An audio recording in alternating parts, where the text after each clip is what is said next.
Voilà, un favori qui assume. Alejandro Valverde succède à lui-même au sommet du mur de Huy. Le patron de la Flèche Wallonne, c'est désormais lui, recordman des victoires. Le coureur de la Movistar s'y impose pour la 4e fois et la 3e fois de rang. Valverde remporte également sa 9e grande classique et partira favori dimanche pour la doyenne, dont il est vainqueur sortant.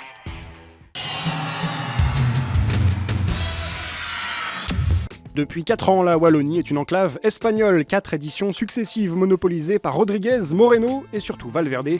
Le Murcien encore ultra favori pour cette 80e flèche. 196 km d'effort, mais comme d'habitude, tout va se jouer dans les 300 derniers mètres du mur de Huy. Un mur escaladé à 3 reprises dans cette édition. Lors du premier passage, placé à 100 km de l'arrivée, on dénombre 10 hommes en tête, dont Stephen Cummings, l'américain Kil Ryan ou encore le français de Delco Marseille-Provence, Quentin Paché. 3 minutes d'avance pour ce groupe après cette première partie de course disputée sur un rythme soutenu, 42 km/h de moyenne. Pendant ce temps, l'équipe Trek est décimée, chute pour Frank Schleck et Eymar Zubeldia à 40 km de l'arrivée. Le luxembourgeois touché à la clavicule ne pourra repartir. Bonne entente dans l'échappée, mais les Movistar et les Katusha haussent le ton.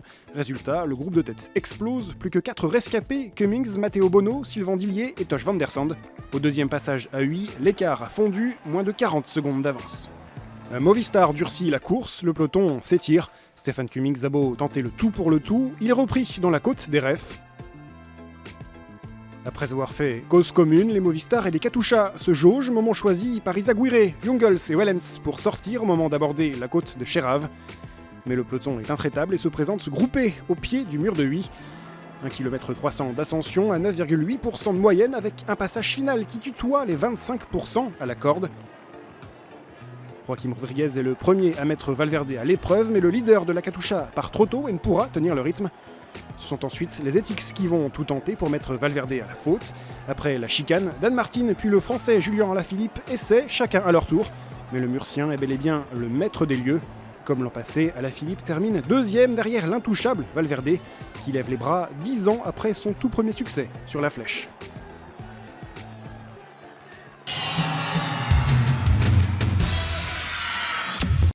Sur la flèche féminine, Anna van der Breggen garde ses bonnes habitudes. Comme l'an passé, la néerlandaise de l'équipe Rabobank s'impose à Huy devant 2 américaines, Evelyn Stevens et Megan Garnier. Émotions diverses chez Rabobank puisque la française Pauline Ferrand-Prévot termine 30e à 1 minute 30.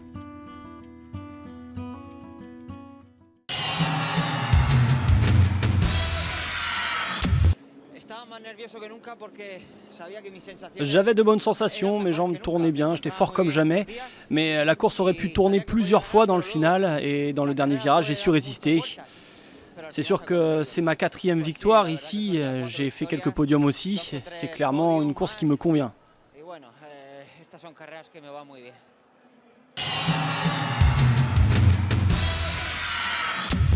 Depuis 1997 et Laurent Jalabert, la flèche refuse donc aux Français. Nouvelle frustration pour Julien Alaphilippe, qui bute encore sur Valverde. Wout Poels termine 4e devant le vainqueur de l'Amstel Gold Race, Enrico Gasparotto. On se quitte avec les plus belles images de cette 80e édition de la Flèche Wallonne. Les coureurs ne vont pas quitter la campagne belge. Rendez-vous est pris dimanche pour le dernier épisode du triptyque des classiques ardennaises, la doyenne Liège-Bastogne-Liège.